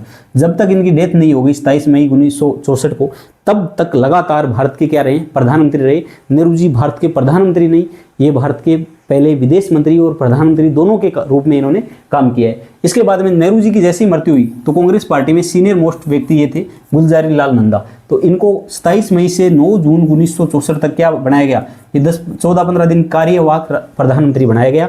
हालांकि मैं आपको पहले भी स्पष्ट कर चुका हूँ, भारत के संविधान में कहीं भी कार्यवाहक प्रधानमंत्री शब्द का जिक्र नहीं किया गया है। ठीक है, इसके बाद में फुल फ्लेश प्रधानमंत्री बनाया गया लाल बहादुर शास्त्री को। लाल बहादुर शास्त्री हैं 9 जून 1964 से लेकर 11 जनवरी 1966 तक रहे थे। और आप सभी को पता होगा जब भारत पाकिस्तान 1965 का युद्ध था, उस युद्ध के बाद में जब ताशकंद में समझौता करने गए थे, ताशकंद समझौता भारत के प्रधानमंत्री शास्त्री जी और पाकिस्तान के जनरल अयूब खान के बीच में हुआ था। और 10 जनवरी 1966 को जो समझौता हुआ और उसके बाद में रात को सैन्य कक्ष में गए और सुबह 11 जनवरी को देखा गया तो शास्त्री जी की डेड बॉडी मिली थी। तो ऐसे भारत के में ये ऐसे प्रधानमंत्री जिनकी विदेश में क्या हुई थी, मृत्यु हुई थी। उसके बाद में शास्त्री जी की अचानक डेथ होने के बाद में इन्हीं गुलजारी लाल नंदा को क्या बनाया गया, कार्यवाहक प्रधानमंत्री बनाया गया, जो कि 11 जनवरी से 24 जनवरी 1966। तो गुलजारी लाल नंदा लगभग कितने दिन रह चुके हैं, 2 बार कार्यवाहक रह चुके हैं, 2 बार कार्यवाहक पीएम रह चुके हैं। लेकिन ये फुल फ्लेश पीएम नहीं रहे, एक बार तो नेहरू जी की मृत्यु के बाद और एक बार आपके शास्त्री जी की मृत्यु के बाद ही पीएम रहे थे। उसके बाद में आती है श्रीमती गांधी। श्रीमती गांधी का कितने दिन रही, 24 जनवरी 1966 से लेकर 24 मार्च 1977 तक। एक बार तो इस समय रही है, लगभग 10 साल का टाइम है, 10 साल तो अब रही है। और उसके बाद में एक बार 14 जनवरी 1980 से लेकर 31 अक्टूबर 1984, जब 31 अक्टूबर 1984 को श्रीमती गांधी जी की श्रीमती इंदिरा गांधी की जो हत्या हुई थी, इनके अंगरक्षकों के द्वारा हत्या हुई थी, तब तक ये प्रधानमंत्री रही। अर्थात ये भी प्रधानमंत्री पद को लंबे समय तक सुशोभित करने वाले रहे हैं और भारत की पहली और एकमात्र महिला प्रधानमंत्री भी रही है। तो इंदिरा गांधी का कार्यकाल कितना था, 24 जनवरी 1966 से लेकर 24 मार्च 1977 तक था। बीच में एक बार जनता पार्टी की सरकार आई, बीच में चौधरी चरण सिंह भी बन गए और उसके बाद में दोबारा चुनाव हुए 14 जनवरी 1980 से 31 अक्टूबर 1984 को। तब भी कौन बने थे, तब भी इंदिरा गांधी प्रधानमंत्री बने थे। इसके बीच में मोरारजी देसाई 24 मार्च 1977 से 28 जुलाई 1977, लगभग 1.5 साल प्रधानमंत्री रहे। 24 मार्च 1977 से 28 जुलाई 1979 तक प्रधानमंत्री रहे। दोस्तों, मोरारजी देसाई के जीवन से एक बात सीखी जा सकती है। मोरारजी देसाई वो व्यक्ति हैं जो प्रधानमंत्री पद को लेकर शुरुआत से ही लालायित थे। हालांकि भारत के स्वतंत्रता सेनानी रहे हैं और नेहरू जी की प्रधानमंत्री के बाद में, या फिर बात करें नेहरू जी के बाद में, कांग्रेस पार्टी में नंबर 2 के व्यक्ति थे। और इनको ऐसा लगता था कि यदि जिस दिन नेहरू जी जाएंगे उस दिन प्रधानमंत्री तो मैं ही बनूंगा। लेकिन हुआ समय का चक्कर ऐसा फिरा कि उसके बाद में गुलजारी लाल नंदा को बना दिया गया। और उस समय कांग्रेस में सिंडिकेट के नेताओं की बड़ी चलती थी, जो तमिलनाडु के कामराज थे, या फिर एस निजलीगंपा थे, एस के पाटिल थे, ये अतुल्य घोष थे, ऐसे लोग थे। इन लोगों की उस टाइम कांग्रेस के सिंडिकेट, मतलब कांग्रेस में एक प्रभावशाली नेताओं का एक समूह होता था जिसकी बहुत ज़्यादा चलती थी। इवन मोरारजी देसाई भी सिंडिकेट का एक नेता था। तो उन सभी नेताओं को लगता था कि यदि मोरारजी देसाई को प्रधानमंत्री बना दिया गया तो ये बहुत ही क्या चालाक और चतुर व्यक्ति हैं, तो ये हमारी फिर कांग्रेस पार्टी में चलेगी नहीं और फिर हमें इनको, भाई लंबा एक राजनीतिक अनुभव है, लंबा प्रशासनिक अनुभव वाले हैं, कौन, मोरारजी देसाई, तो ऐसी सिचुएशन में हमारी पूछ कम हो जाएगी। तब उन्होंने क्या किया, तब एक कमजोर से आदमी को पकड़ के, कमजोर आदमी किसकी नज़रों में, सिंडिकेट के नेताओं के नज़र में कमजोर से आदमी को पकड़ के लाल बहादुर शास्त्री को क्या बना दिया, उन्होंने भारत का प्रधानमंत्री बना दिया। लेकिन लाल बहादुर शास्त्री जी थे, वो दिखने में ही कमजोर थे, वास्तव में आत्मबल से वो भारत के सबसे मजबूत प्रधानमंत्रियों में से एक हैं, क्योंकि वही प्रधानमंत्री हैं जिन्होंने जय जवान जय किसान का नारा दिया था। वही प्रधानमंत्री है जो भारत की सेना को पाकिस्तान में लाहौर तक भेज दिया था। तो लाल बहादुर शास्त्री दिखने में कमजोर थे, कम एक छोटी हाइट के थे, लेकिन वो आत्मबल से बहुत मजबूत व्यक्ति थे, तो उनको प्रधानमंत्री बना दिया। तब ये जो मोरारजी देसाई थे, तब ये सोच रहे थे कि यार अब तो मामला गया, प्रधानमंत्री इनको बनना था। उसके बाद में इन्होंने चलो जैसे तैसे एडजस्ट हुई है, क्योंकि ये वित्त मंत्री रहे हैं, लंबे 10-11 साल तक वित्त मंत्री रहे। उसके बाद में 10 जनवरी 1966 को, 11 जनवरी 1966 को जब लाल बहादुर शास्त्री जी की मृत्यु हो गई, तब मोरारजी देसाई के लिए फिर एक अवसर आया कि यार अब तो मैं प्रधानमंत्री बनूंगा। तो अब प्रधानमंत्री बनने के लिए, जब प्रधानमंत्री पद के लिए कांग्रेस पार्टी में रेस हो रही थी, उस समय क्या हुआ, उस समय सिंडिकेट के नेताओं ने एक कमजोर से व्यक्तित्व को फिर पकड़ के लेके आ गए। और सिंडिकेट के नेताओं की नज़र में कमजोर व्यक्ति कौन था, कमजोर व्यक्ति थी प्रधानमंत्री जवाहरलाल नेहरू की पुत्री श्रीमती इंदिरा गांधी, क्योंकि उनको जो राम मनोहर लोहिया है या सारे लोग एक गूंगी गुड़िया कहते थे, क्योंकि ये बहुत ज़्यादा बोलते नहीं थे और ये साइलेंट पर्सनालिटी थी। तो इनको लगा कि हम इंदिरा गांधी को यदि प्रधानमंत्री बना देते हैं तो कांग्रेस पार्टी और सरकार में, किसको लगा, सिंडिकेट के नेताओं को लगा कि कांग्रेस पार्टी और सरकार में हमारा महत्व बना रहेगा, और मोरारजी देसाई को बना दिया तो हम फिर साइडलाइन हो जाएंगे। तो यहाँ पर इन्होंने क्या कर ली, यहाँ पर फिर इंदिरा गांधी को बनाने का सोच लिया। तब मोरारजी देसाई ने सोच लिया कि अब लड़ाई आर पार की लड़नी पड़ेगी, ऐसे काम चलेगा नहीं। तब मोरारजी देसाई ने कांग्रेस पार्टी में ये निर्णय कर लिया कि अब तो मैं वोटिंग के माध्यम से प्रधानमंत्री चुने जाएंगे, तब फिर कांग्रेस पार्टी में बहुमत दल के नेता के लिए क्या हुई, वोटिंग हुई। और वोटिंग में कौन हार गया, मोरारजी देसाई फिर हार गए, क्योंकि इंदिरा गांधी के पास सिंडिकेट के नेताओं का क्या था, समर्थन था। तो प्रधानमंत्री कौन बन गई, इंदिरा गांधी बन गई। लेकिन इस व्यक्ति ने हार नहीं मानी और ये व्यक्ति प्रधानमंत्री कब बना, उसके बाद में 1979 जो 1975 में आपातकाल लगा, 75-77 में मार्च 1977 में चुनाव हुए और जनता पार्टी का गठन हुआ। और जनता पार्टी के गठन के बाद में जो चुनाव हुआ 1977 में, मार्च 1977 में, उन चुनाव में चौधरी चरण सिंह की भारतीय लोकदल के पार्टी के चुनाव लड़ा था जनता पार्टी ने। और जनता पार्टी को 295 सीटें मिली थी। और उन 295 सीटों के साथ ही प्रधानमंत्री कौन बनता है, गुजरात के पूर्व सीएम मोरारजी भाई देसाई भारत के पहले गैर कांग्रेसी प्रधानमंत्री बन जाते हैं। और इनकी जो जिद लंबे समय से आज़ादी के बाद से थी कि मुझे प्रधानमंत्री बनना है, वो जिद भी पूरी हो गई। हालांकि ये व्यक्तिगत रूप से ये वो व्यक्ति हैं जिनसे हम सीख सकते हैं कि किसी भी चीज़ के आप पीछे पड़ोगे तो वो चीज़ लक्ष्य आपसे दूर जाएगा नहीं, एक ना एक दिन आप प्राप्त कर लोगे। लेकिन प्रशासनिक तौर पे इन्होंने भारत के प्रधानमंत्री के रूप में कुछ बहुत अच्छा काम नहीं किया, क्योंकि भारत की जो रो है, रिसर्च एंड एनालिसिस विंग है, उसको इन्होंने करीब खत्म सा ही कर दिया था। और भारत की विदेश नीति इनके टाइम बहुत ज़्यादा ढुलमुल सी रही थी। तो ये थे मोरारजी देसाई दोस्तों, ठीक है। इसके बाद में बात करें, राजीव गांधी फिर प्रधानमंत्री बने। 31 अक्टूबर 1984 को जब इंदिरा गांधी की हत्या कर दी गई तो उसी दिन क्या कर दिया गया, 31 अक्टूबर 1984 से 2 दिसंबर 1989 तक की राजीव गांधी को प्रधानमंत्री बना दिया गया। और ज्ञानी जैल सिंह थे, इन्होंने संविवेक के आधार पर निर्णय लिया था। राजीव गांधी वो व्यक्ति हैं भारत के इतिहास में जिन्होंने लोकसभा की 489 में से 411 सीटों पर विजय प्राप्त की है। आज तक लोकसभा में सबसे अधिक सीट प्राप्त करने वाले लोकसभा चुनाव में राजीव गांधी थे। मिस्टर करेल कहे जाते हैं, भारत में सूचना प्रौद्योगिकी के जनक भी रहे। उसके बाद में इनकी सरकार जाने के बाद में जनता पार्टी के कौन से, जनता पार्टी के नेता विश्वनाथ प्रताप सिंह मांडा राजा के नाम से फेमस हैं। 2 दिसंबर 1989 से 10 नवंबर 1990 तक, 2 दिसंबर 1989 से 10 नवंबर 1990 तक लगभग 1 वर्ष तक क्या रहे, भारत के प्रधानमंत्री रहे। ये विश्वनाथ प्रताप सिंह वही हैं जिन्होंने ओबीसी को 27% आरक्षण देने का काम भी किया था। इन्होंने मंडल आयोग की सिफारिश के अनुसार ओबीसी को 27% रिजर्वेशन देने का काम भी किया। इसके बाद में चंद्रशेखर बने। चंद्रशेखर 10 नवंबर 1990 से 21 जून 1991 तक भारत के क्या रहे, प्रधानमंत्री रहे। उसके बाद पीवी नरसिम्हा राव बने हैं। पीवी नरसिम्हा राव लगभग 5 साल पूरे किए, 21 जून 1991 से लेकर 16 मई 1996 तक। दोस्तों, भारत में जो अटल बिहारी वाजपेयी के समय जो परमाणु परीक्षण किया गया था, उस परमाणु परीक्षण की तैयारियां कब थी, ये नरसिम्हा राव साहब है, इन्होंने परमाणु परीक्षण की तैयारियां पूर्ण कर ली थी, लेकिन समय का फेर था, नहीं कर पाए। तो इन्होंने इशारा करके गए थे अटल जी को कि आप जल्दी ये काम कर देना, ये कर दिखाया। इन्हीं के समय भारत में एक बहुत बड़ा वित्तीय संकट भी आया था, तो इसकी बात भी चर्चा हम करेंगे अलग से। नरसिम्हा राव का कार्यकाल कितना था, 21 जून 1991 से लेकर 16 मई 1996। भारत के सभी प्रधानमंत्रियों में से सबसे विद्वान प्रधानमंत्री किसी को कहा जा सकता है तो ये नरसिम्हा राव थे। बहुत से 14-15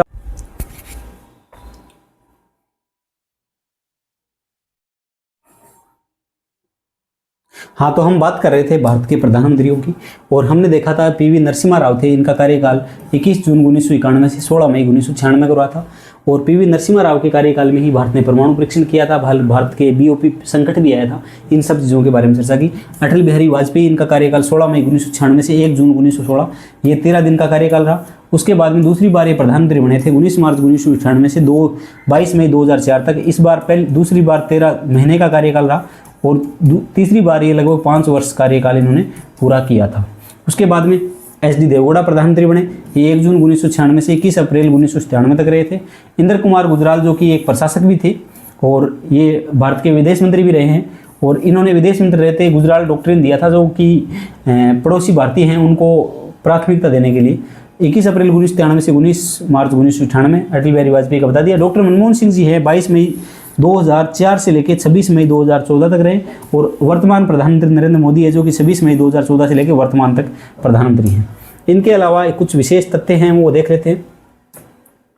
विशेष तथ्य हैं कि पद पर रहते हुए मृत्यु को प्राप्त होने वाले प्रधानमंत्री भारत के पहले प्रधानमंत्री जवाहरलाल नेहरू, दूसरे प्रधानमंत्री इंदिरा गांधी, और तीसरे प्रधानमंत्री हैं ये जो आपके लाल बहादुर शास्त्री। जवाहरलाल नेहरू नेचुरल डेथ, इनकी डेथ हुई थी। उसके बाद लाल बहादुर शास्त्री जो कि 10 जनवरी 1966 को ताशकंद समझौते के तहत ताशकंद उज्बेकिस्तान गए थे, वहां इनकी मृत्यु हो गई। इंदिरा गांधी की इनके अंगरक्षकों ने हत्या कर दी थी। 2 बार कार्यवाहक प्रधानमंत्री गुलजारीलाल नंदा रहे हैं, एक बार नेहरू जी की मृत्यु के बाद, दूसरी बार शास्त्री जी की मृत्यु के बाद। पहला अविश्वास प्रस्ताव 1963 में नेहरू जी के खिलाफ जेबी कृपलानी लेके आए थे, जो कि पारित नहीं हो चुका क्योंकि कांग्रेस पार्टी को उस समय बहुमत था। उसके अलावा लोकसभा में विश्वास मत न पाकर इस्तीफा विश्वनाथ प्रताप सिंह ने, अटल बिहारी वाजपेयी ने और एस.डी. देवगौड़ा ने इस्तीफा दिया था। मतलब एक होता है दोस्तों विश्वास मत और एक होता है अविश्वास। अविश्वास कौन लेके आता है? विपक्ष के द्वारा लाया जाता है, और विश्वास मत किसके द्वारा लाया जाता है? सत्ता पक्ष के द्वारा लाया जाता है। तो विश्वास मत अर्थात सत्ता पक्ष है वो ये दिखाता है कि हमारे पास लोकसभा में विश्वास है। तो विश्वास मत साबित कौन नहीं कर पाए? विश्वनाथ प्रताप सिंह नहीं कर पाए, वाजपेयी नहीं कर पाए और देवगौड़ा नहीं कर पाए। ठीक है। इसके अलावा अविश्वास प्रस्ताव पहली बार नेहरू के खिलाफ 1963 में आया, सर्वाधिक बार है इंदिरा गांधी के खिलाफ आया है।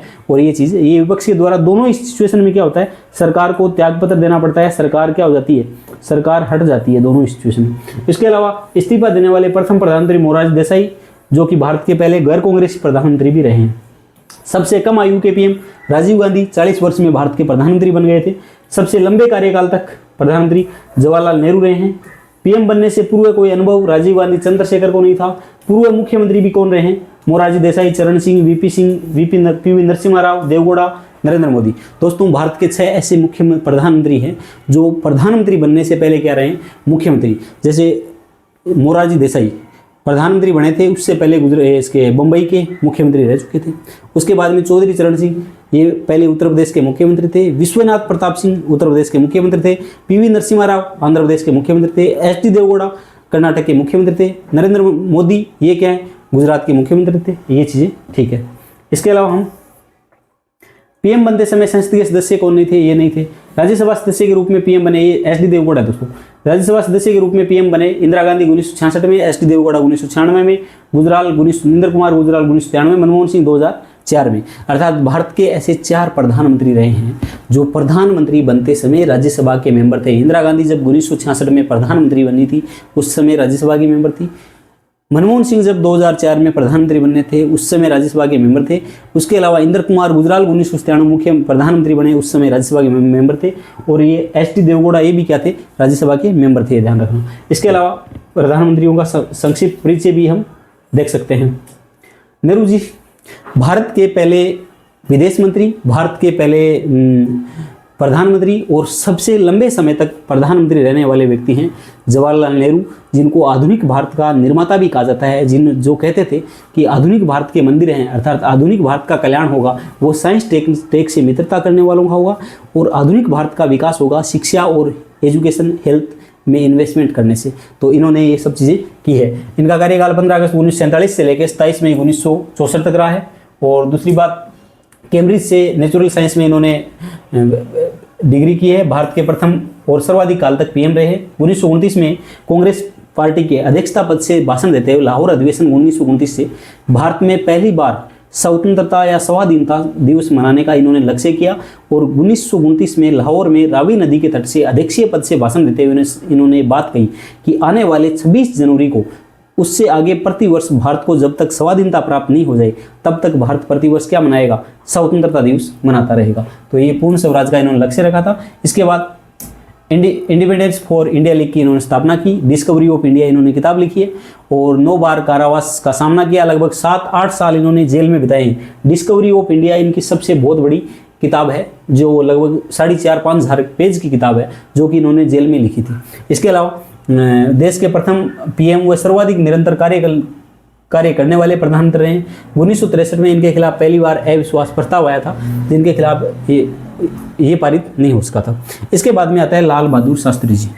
दोस्तों शास्त्री जी का प्रधानमंत्री बनना अपने आप में एक बहुत ही रोचक तथ्य है।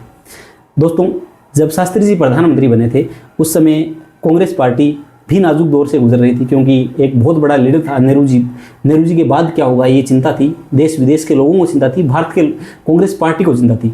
तब इनको सिंडिकेट के समर्थन से प्रधानमंत्री बनाया गया और ये प्रधानमंत्री बने। प्रधानमंत्री बनते ही इनके सामने समस्या आई। 9 जून 1964 से 11 जनवरी 1966 तक पीएम रहे। समस्या क्या आई? भारत पाकिस्तान युद्ध हो गया, क्योंकि पाकिस्तान को ऐसा लगा कि भारत में नेहरू जी अब रहे नहीं और अब भारत में प्रधानमंत्री के रूप में कमज़ोर लीडरशिप है और चीन के साथ भारत युद्ध हार चुका था। तो ऐसी सिचुएशन में इनको लगा कि अब पाकिस्तान के पास मौका है और भारत का कुछ क्षेत्र हम हड़प लेंगे। लेकिन कमज़ोर केवल शरीर से थे नेहरू जी, ये शास्त्री जी शरीर से कमज़ोर थे, आत्मबल से बहुत मजबूत व्यक्ति थे, इतने मजबूत कि इतने सभी प्रधानमंत्रियों में सबसे मजबूत आत्मबल किसी व्यक्ति का था तो इसी व्यक्ति का था। तो ये भारत के प्रधानमंत्री जय जवान जय किसान का इन्होंने नारा दिया था।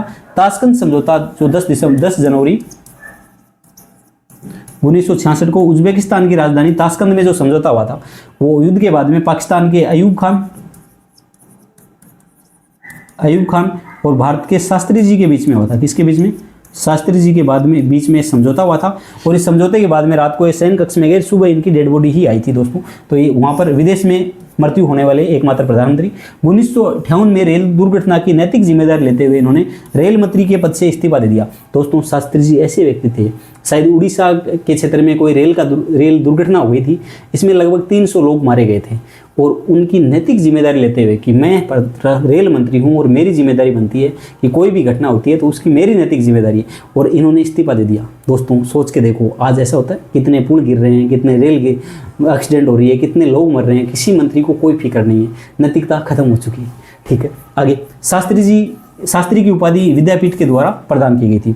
अब आते हैं भारत के प्रधानमंत्री इंदिरा गांधी। दोस्तों भारत के एकमात्र प्रधानमंत्री इंदिरा गांधी प्रधानमंत्री का जो टाइम है ये रहा है 24 जनवरी 1966 से 24 मार्च 1977 तक और 14 जनवरी 1980 से लेकर 31 अक्टूबर 1980 तक। दोस्तों भारत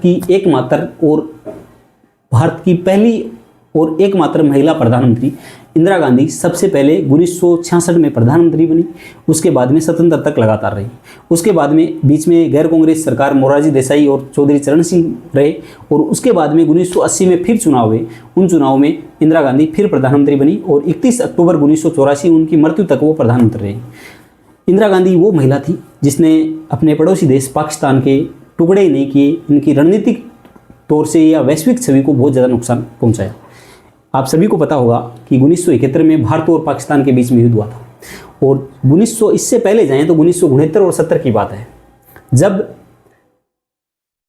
पाकिस्तान की नेशनल असेंबली के लिए चुनाव हो रहे थे और इन चुनावों में पूर्वी पाकिस्तान के नेता थे शेख मुजीबुर रहमान की बांग्ला वाहिनी पार्टी ने चुनाव जीत लिया और 320 सीट थी पाकिस्तान की नेशनल असेंबली में, उनमें से शायद लगभग 168 सीट थी वो शेख मुजीबुर रहमान ने जीत ली थी। और पाकिस्तान के नेता थे अय्या खान थे या जुल्फिकार अली भुट्टो थे, इन सबको ऐसे लगा था कि यदि ये व्यक्ति प्रधानमंत्री बन गए तो हमारा वजूद खत्म।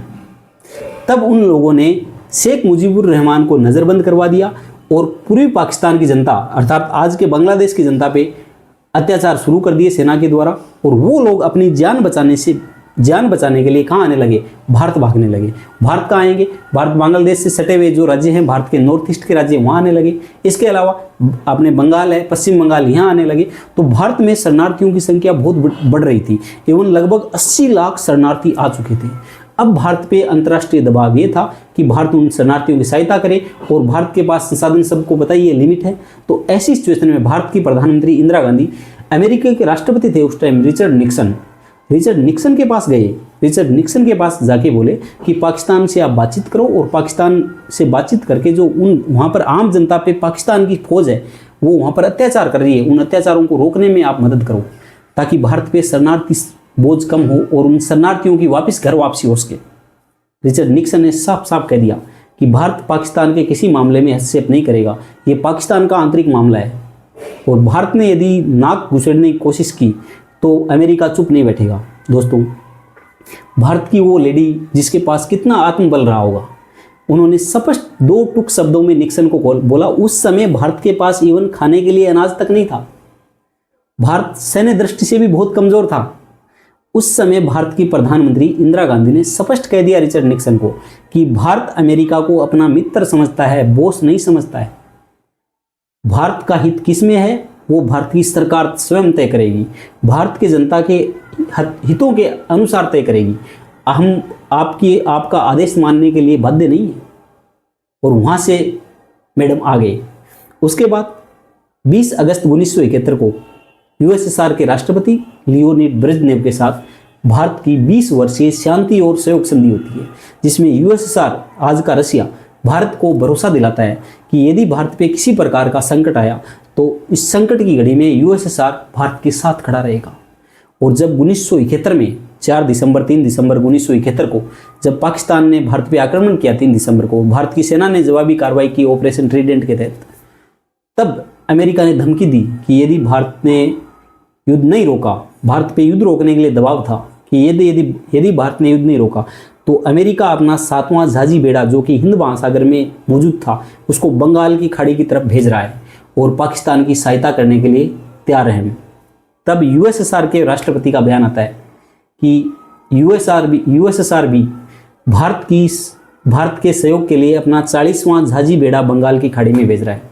तब अमेरिकी राष्ट्रपति निक्सन को एक गहरा धक्का लगा और अपने जहाजी बेड़ा को उन्होंने वहीं रोक लिया और भारत ने सफलतापूर्वक 16 दिसंबर 1971 को पाकिस्तान के टुकड़े किए, पाकिस्तान की उम्मीदों को पे पानी फेर दिया और पाकिस्तानी फौज को मजबूरी में, उस समय पाकिस्तानी फौज के सेनापति हुआ करते थे एक ही नियाजी, 93,000 सैनिकों के साथ उन्हें आत्मसमर्पण करना पड़ा।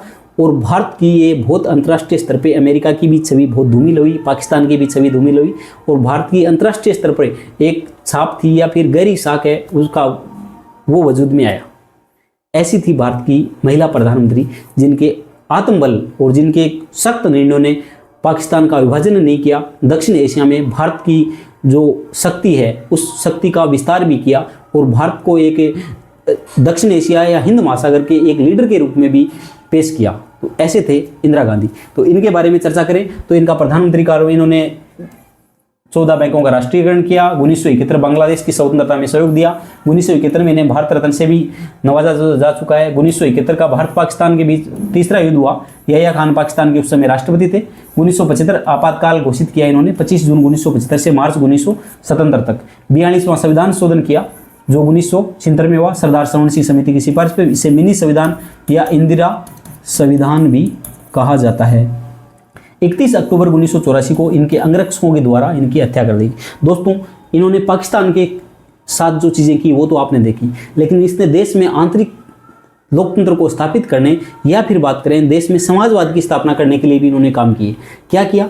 इन्होंने जो बैंकों का राष्ट्रीयकरण किया, सबसे पहले इन्हें 14 बैंकों का राष्ट्रीयकरण किया, इसके बाद में 6 और बैंकों का राष्ट्रीयकरण किया, क्योंकि इनका ये विचार ये था कि जो जनता की जमा पूंजी है उनका उपयोग केवल ये बैंक है वो केवल और कुछ सीमित उद्योगपतियों को ही फायदा मिल रहा है, इसलिए बैंकों का राष्ट्रीयकरण होना जरूरी है और जनता के हित में काम होना जरूरी है।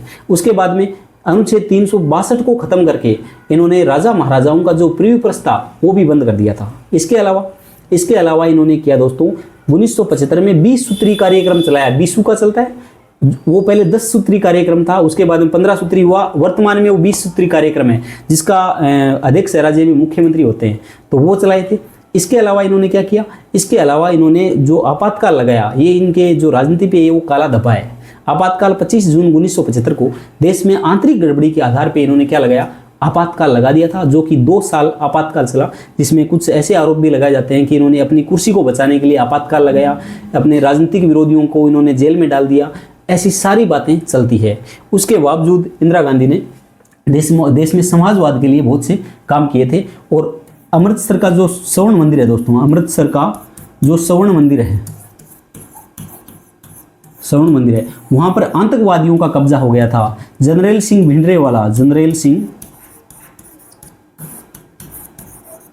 भिंडरेवाला के नेतृत्व में आतंकवादियों ने कब्जा कर लिया था और यहाँ से आतंकवादियों खालिस्तानियों के कब्जे से छुड़ाने के लिए इन्होंने ऑपरेशन ब्लू स्टार चलाया। कौन सा चलाया?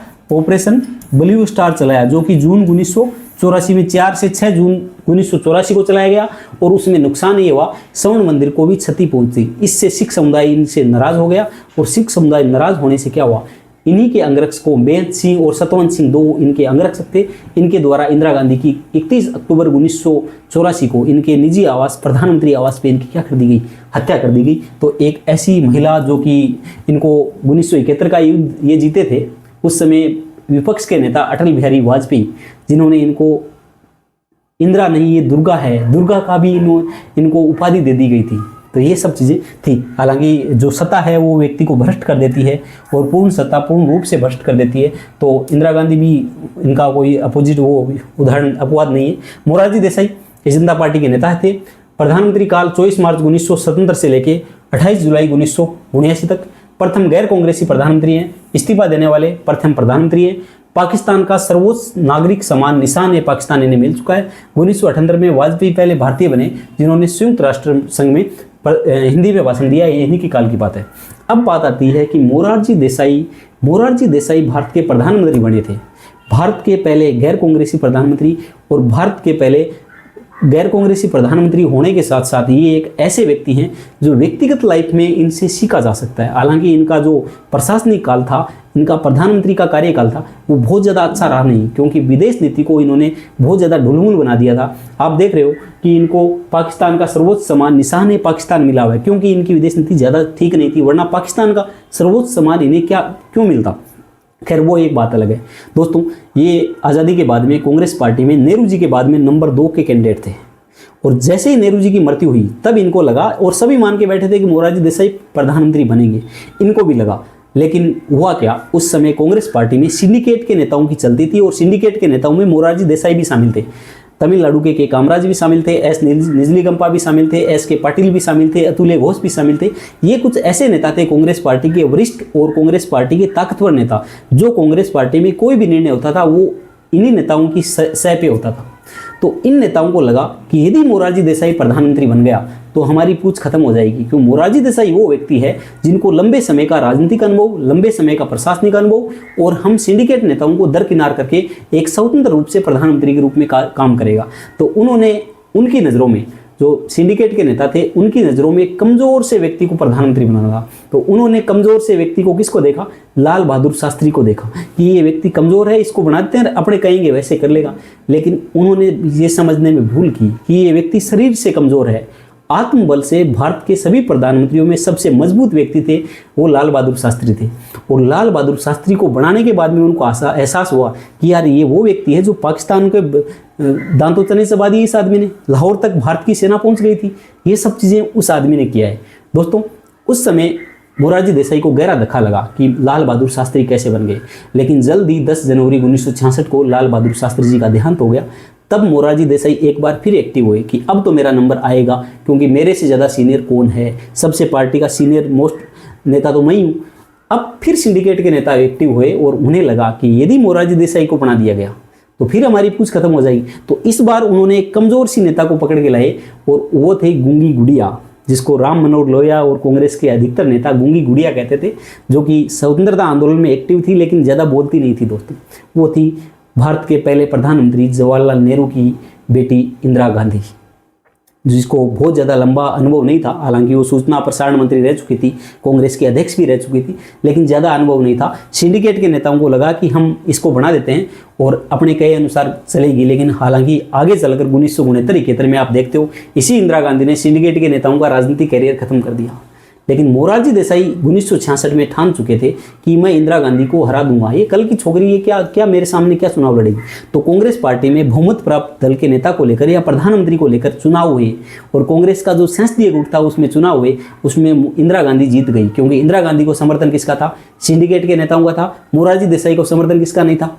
सिंडिकेट के नेताओं नहीं था। मोरारजी देसाई हार गए, तब से लेके इनके बीच में कड़वाहट बढ़ गई थी। हालांकि मोरारजी देसाई मंत्री बने रहे थे, सारी जन थी, लेकिन इस व्यक्ति ने हार नहीं मानी। इंदिरा गांधी फिर 1975 में इमरजेंसी लगाती है, स्वतंत्र में चुनाव होते हैं, जनता पार्टी को फिर 295 सीटों के साथ बहुमत मिलता है, और अब बारी आई मोरारजी देसाई की। मोरारजी देसाई प्रधानमंत्री बने और भारत के पहले गैर कांग्रेसी प्रधानमंत्री बने। दोस्तों, दृढ़ निश्चय हो तो इस व्यक्ति के जैसा। इसने एक ठानी थी कि मुझे प्रधानमंत्री बनना है, और 20-25 साल के धैर्य के बाद में भारत का प्रधानमंत्री बना था। ऐसा लक्ष्य चाहिए अपने जीवन में। यदि कोई व्यक्ति जब दृढ़ निश्चय कर लेता है, उसके पीछे हार्ड वर्क करता है लगातार, तो ऐसा कोई भी लक्ष्य नहीं है जो आप प्राप्त नहीं कर सकते हो। हालांकि इनका जो राजनीतिक या प्रशासनिक करियर है वो बहुत ज़्यादा अच्छा रहा नहीं है, तो इसके बारे में हम थोड़ी सी चर्चा कर लेते हैं। तो इसके बाद में आगे बात करते हैं राजीव गांधी की।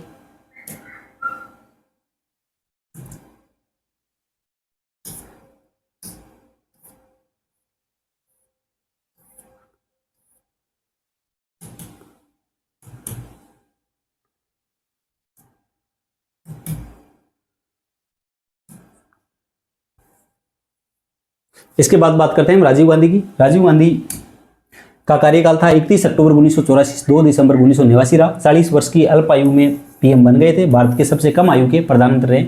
1984 8वीं लोकसभा चुनाव में 508 में से 411 सीटें जीती थी दोस्तों। ये रिकॉर्ड जनादेश है और लगभग 48% वोट परसेंटेज मिला था इनको। वोट परसेंटेज था वो 48% था और 1984 का लोकसभा चुनाव था, उनमें सबसे ज़्यादा आज तक सर्वाधिक सीटें इन्हीं प्रधानमंत्री के नेतृत्व में जीती गई है। बोफोर्स तोप घोटाले में इनका कार्यकाल में हुआ। 21 मई 1991 को तमिलनाडु में मानव बम धनु के द्वारा इनकी क्या कर दी गई थी, हत्या कर दी गई थी। ये लीटे था, लीटे से जुड़े संगठन से कुछ व्यक्ति थे, मानव बम धनु इनके द्वारा हत्या कर दी गई। लिबरेशन टाइगर ऑफ तमिलिलम जो कि श्रीलंका में तमिलों के द्वारा बनाया गया एक आतंकवादी संगठन था, इसके द्वारा इसकी हत्या कर दी गई थी। इसके बाद में आते हैं विश्वनाथ प्रताप सिंह। विश्वनाथ प्रताप सिंह जिन्हें मांडा राजा भी कहा जाता है, ये विश्वनाथ प्रताप सिंह जिन्हें मांडा राजा के नाम से जाना जाता है, इनका कार्यकाल 2 दिसंबर 1989 से लेकर 10 नवंबर 1990 तक रहा है। मंडल आयोग की रिपोर्ट को इन्होंने लागू किया और यूपी के मुख्यमंत्री, भारत के वित्त मंत्री, भारत के रक्षा मंत्री और भारत के विदेश मंत्री भी रह चुके हैं।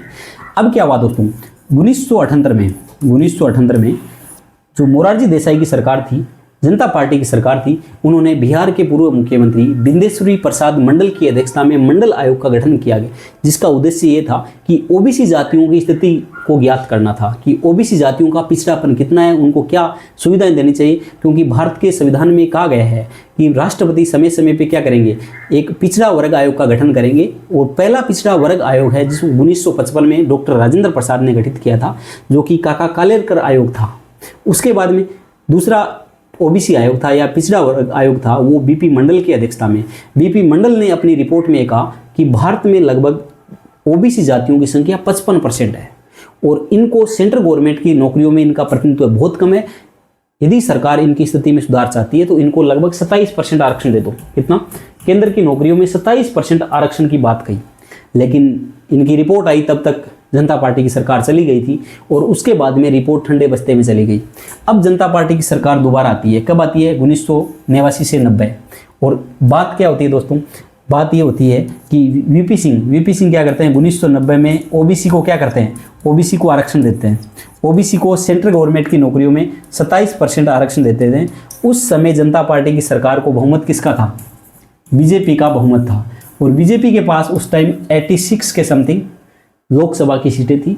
बीजेपी जो कि जनता पार्टी को बहुमत से समर्थन दे रखा था, जैसे ही ओबीसी को आरक्षण दिया, बीजेपी ने क्या कर लिया, अपना समर्थन वापस खींच लिया और जनता पार्टी की सरकार, वीपी सिंह की सरकार चली गई थी। उत्तर भारत में बहुत बड़े स्तर पे दंगे भी हुए, बड़े स्तर पर आंदोलन भी हुए, सारी चीज़ें हुई और इसी आरक्षण के खिलाफ Indira Sahni versus union of India का मामला भी आता है, जिसमें सुप्रीम कोर्ट ने ओबीसी के 27% आरक्षण को संवैधानिक मानते हुए जो आरक्षण की जो एक सीलिंग कैप है वो 50% तय की थी। वही मामला था दोस्तों। इसके बाद में चंद्रशेखर हैं। चंद्रशेखर का प्रधानमंत्री काल 10 नवंबर 1990 से लेकर 21 जून 1991 तक रहा है। 1977 से 88 तक जनता पार्टी के अध्यक्ष रहे हैं। पीएम बनने से पूर्व कोई सरकारी कार्य का इनके पास अनुभव नहीं था। कन्याकुमारी से नई दिल्ली जो गांधी घाट है, गांधी जी की समाधि स्थल है, वहां तक लगभग 4260 किलोमीटर की पदयात्रा की। इनका उद्देश्य ये था कि मैं भारत की जनता की समस्याओं समझूं और उन पे काम करूं। ये सब चीज़ें इनके कार्य। उसके बाद में आते हैं प्रधानमंत्री नरसिम्हा राव। प्रधानमंत्री नरसिम्हा राव ये 21 जून 1991 से 16 मई 1996 तक भारत के प्रधानमंत्री रहे। कांग्रेस पार्टी के सदस्य थे।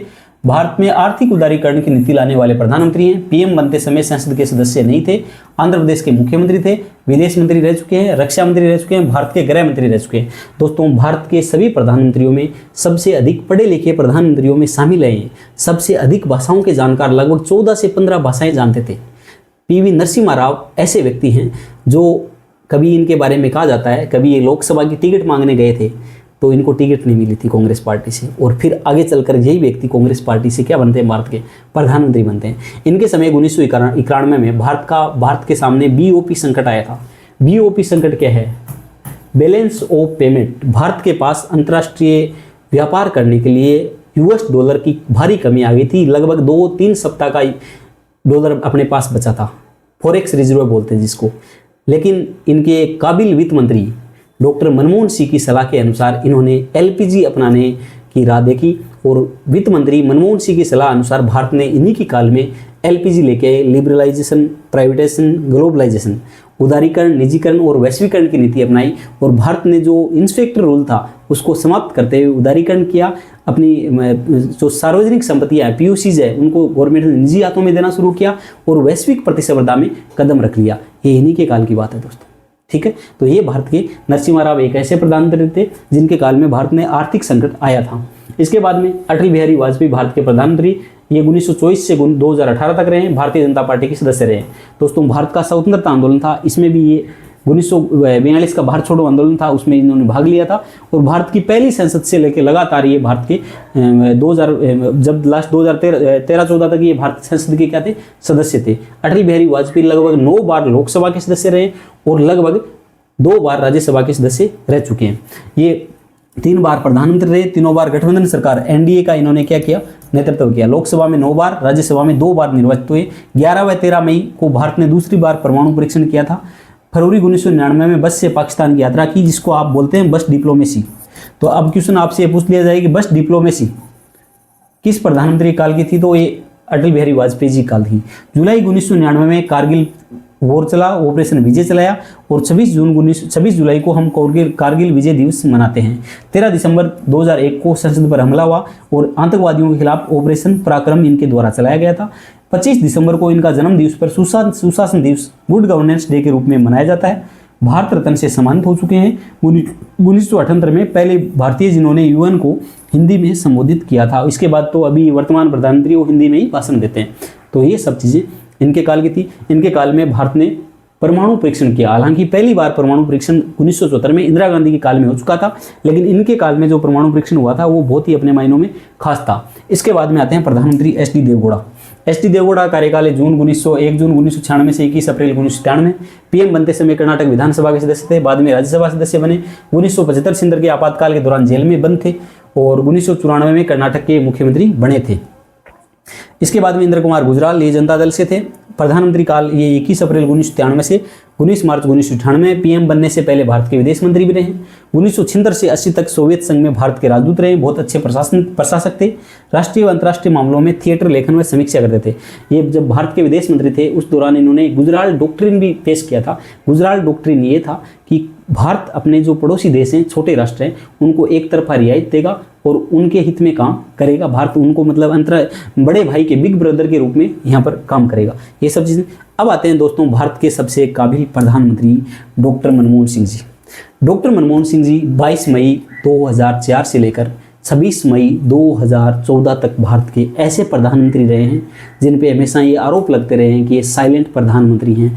लेकिन दोस्तों भारत के बहुत ही पढ़े लिखे, बहुत ही काबिल प्रधानमंत्री जो दुनिया के बहुत बड़े अर्थशास्त्री थे, ये भारत में 1980 से 85 या फिर 80-90 के दशक में RBI के गवर्नर भी रह चुके हैं। ये 1991 से 96 तक नरसिम्हा राव की सरकार में वित्त मंत्री रह चुके हैं और भारत को आर्थिक संकट से उभरने का काम इन्होंने किया। इसके बाद में 2004 में ये भारत के प्रधानमंत्री बने। तब दोस्तों ये 2005 में जो RTI एक्ट आया था, राइट टू इन्फॉर्मेशन, सूचना का अधिकार अधिनियम, जो किसी भी लोकतंत्र की आत्मा होती है, वो इन्हीं के काल में आया था। उसके बाद में 2005 में घरेलू हिंसा से संरक्षण अधिनियम, महिलाओं का संरक्षण अधिनियम, महिलाओं की घरेलू हिंसा से बचाने के लिए जो अधिनियम आया था वो इन्हीं के काल में आया था। इसके बाद में 2005 का एक्ट है मनरेगा एक्ट, जो कि 2006 में लागू हुआ था। मनरेगा महात्मा गांधी राष्ट्रीय रोजगार गारंटी एक्ट, ये इन्हीं के काल में आया था, जिससे आम व्यक्ति को रोजगार मिला। और वो पैसा, उसका उद्देश्य ये था कि आम व्यक्ति के पास पैसा जाएगा, वो अपने बच्चों की हेल्थ और एजुकेशन में खर्च कर पाएंगे, तो आगे की पीढ़ियां सुधर जाएगी। तो आम व्यक्ति के पास पैसा पहुंचाने का काम किया। उसका परिणाम ये हुआ कि भारत की GDP है वो 2 डिजिट में ग्रोथ करने लगी, क्योंकि पैसे का सर्कुलेट होना बहुत जरूरी है इकोनॉमी में। ये सब चीज़ें हुई। इसके बाद इन्होंने 2009 में RTE act right to education 2009 लेके आए, जो कि 1 अप्रैल 2010 से लागू हुआ, जिससे जो दुर्बल और कमज़ोर बालक हैं उनके लिए भी 1 से 8 तक, कक्षा 1 से 8 तक, 6 से 14 वर्ष तक के बच्चों के लिए RT जो शिक्षा का अधिकार है, ये मतलब कहने का मतलब एक मौलिक अधिकार के रूप में इसका सपना है वो साकार हुआ, ये व्यवहार में आया। हालांकि मौलिक अधिकार तो इसको 2003 में 86वां संविधान शोधन अटल बिहारी वाजपेयी की सरकार में बना दिया गया था, लेकिन ये धरातल पे उतरा मनमोहन सिंह की सरकार के दौरान। उसके बाद में 2012 का साल आता है। 2012 में इन्होंने पोक्सो एक्ट लेके आए, जो बच्चों के साथ दुष्कर्म होते हैं उनके खिलाफ एक सख्त कानून की जरूरत थी भारत को, वो आया और इस कानून में बहुत बड़े बड़े लोग जेल गए। निर्भया कांड हुआ, उसके बाद में पोक्सो एक्ट आया दोस्तों। उसके बाद में 2013 में सरकार क्या लेके आई, कार्यस्थल पर यौन उत्पीड़न से महिला संरक्षण अधिनियम लेके आई, विशाखा गाइडलाइन के तहत ये भी कानून इनके काल में आया। और 2013 में इनके काल में दोस्तों एक अच्छा कानून आया था, वो था NFSA, जिसमें हमारी सरकार बार बार कहती है हम 80 करोड़ लोगों को मुफ्त में अनाज देते हैं, और 80 करोड़ लोगों को मुफ्त में अनाज देने की योजना इन्हीं प्रधानमंत्री के काल में आई है, जिसको नेशनल फूड सिक्योरिटी एक्ट, राष्ट्रीय खाद्य सुरक्षा अधिनियम 2013 बोला जाता है। इसमें हालांकि इसको मोदी सरकार ने और ज़्यादा मजबूत किया है। इसके अलावा 2013 में करप्शन के खिलाफ लड़ाई लड़ने, अन्नाधारी जो लड़ाई लड़ रहे थे, उसके बाद में लोकपाल का अधिनियम भी इन्हीं के काल में आया था। हालांकि आजकल लोकपाल का ज़्यादा कोई वो चीज़ें है नहीं। तो ये थे दोस्तों भारत के ऐसे प्रधानमंत्री जो एक ईमानदार, जो एक बहुत साइलेंट रहने वाले लेकिन बहुत महान अर्थशास्त्री, और इनके काल में देश की GDP या फिर देश में बहुत अच्छे सुधार हुए थे। तो ये ऐसे प्रधानमंत्री थे जो जिसने अपनी ईमानदारी, कर्मठता से देश के विकास में बहुत बड़ा योगदान दिया है। भारत के प्रधानमंत्री मनमोहन सिंह जी। प्रधानमंत्री काल 22 मई 2014 से लेकर 26 मई 2014 तक। भारत के 14वें PM, विचारक और अर्थशास्त्र के विद्वान। 1991 से 96 वित्त मंत्री के रूप में आर्थिक सुधारों का संचालन, वित्त सचिव रह चुके हैं, योजना के उपाध्यक्ष, RBI के गवर्नर, UGC के अध्यक्ष भी रह चुके। पद्म विभूषण से 1987 में सम्मानित, 2 बार PM रहे। उसके बाद ऑक्सफोर्ड के न्यूफील्ड कॉलेज से अर्थशास्त्र में इन्होंने DPhil किया है। अब दोस्तों आते हैं भारत के वर्तमान प्रधानमंत्री। वर्तमान प्रधानमंत्री नरेंद्र मोदी, आप इनको जानते हो अच्छे से, विकास पुरुष। इन्होंने भारत में बहुत से सुधार किए। इवन सबसे बड़ा काम इन्होंने किया वो किया है स्वच्छता को लेके। भारत में पहले स्वच्छता को लेके इतनी चीज़ें नहीं थी, इन्होंने स्वच्छता के प्रति अवेयरनेस बहुत शानदार बढ़ाई। इसके अलावा एक जो स्टार्टअप के बारे में बात करते हैं ना, हर कोई व्यक्ति बोलता है कि मैं मेरा बिजनेस करूँगा, स्टार्टअप करूँगा। ये स्टार्टअप कल्चर भी भारत में लेके है, ठीक है। इसके अलावा भारत में जो मैन्युफैक्चरिंग हब बनाने की कोशिश कर रहे हैं, जो make in India, made in India, ये कॉन्सेप्ट भी लेके हैं, जो कि बहुत अच्छी पहल है, ठीक है। प्रधानमंत्री काल इनका क्या है, 26 मई से अभी वर्तमान तक। स्वतंत्रता के बाद में जन्मे, 1950 में इनका जन्म हुआ। अक्टूबर 2001 से 14 तक गुजरात के CM भी रह चुके हैं, लगातार लंबे समय से CM रहे। 9 जून 2024 को लगातार तीसरी बार PM की शपथ ली। नेहरू के बाद लगातार तीसरी बार PM बनने वाले व्यक्ति। सबका साथ सबका विकास, ये इनका मूल आदर्श है। मेड इन इंडिया पहल भारत को अंतर्राष्ट्रीय विनिर्माण, इंटरनेशनल प्रोडक्शन हब बनाने की बात है। राष्ट्र के संयुक्त राष्ट्र के champion of the earth award से सम्मानित है। 21 जून को अंतर्राष्ट्रीय योग दिवस 177 देशों के समर्थन से मनाने का, अंतर्राष्ट्रीय स्तर पर मनाने का इन्होंने प्रयास किया, जो सफल रहा। 2018 में सियोल शांति पुरस्कार से सम्मानित है। 16 अक्टूबर 2015 को 99वां संविधान शोधन किया, जो सुप्रीम कोर्ट ने कंप्लीटली उनको क्या कर दिया, रद्द कर दिया था। 99वां संविधान शोधन किया था। सुप्रीम कोर्ट और हाई कोर्ट में जजों के ट्रांसफर और जजों की नियुक्ति को लेकर एक कानून था, NJAC, national judicial appointment commission था, जिसके तहत सुप्रीम कोर्ट में जजों की नियुक्ति, हाई कोर्ट में जजों की नियुक्ति और ट्रांसफर से जुड़ा हुआ काम था, जिसको सुप्रीम कोर्ट ने JS खेर की अध्यक्षता में 16 अक्टूबर 2015 को इस मामले की सुनवाई हुई, और जिसमें सुप्रीम कोर्ट ने इसको पूरी तरह से रद्द कर दिया, क्योंकि इसमें कार्यपालिका का हस्तक्षेप बढ़ रहा था, ये सारी चीज़ें थी। तो दोस्तों, हमने प्रधानमंत्री और ये कार्य मंत्री परिषद इनके बारे में सारी चर्चा की। उम्मीद करता हूँ समझ में आया होगा। इसके साथ एक छोटी सी request, GK with Rajendra sir RES channel है, इसको आप अच्छे से सब्सक्राइब कर लें।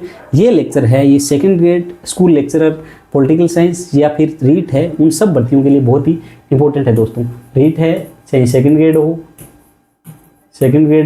और चाहे 1st ग्रेड हो, उन सब के लिए बहुत ही इंपॉर्टेंट है। तो उम्मीद करता हूँ आपको समझ में आया होगा। अच्छे से पढ़ाई कीजिए। चलो मिलते हैं नेक्स्ट लेक्चर में। धन्यवाद।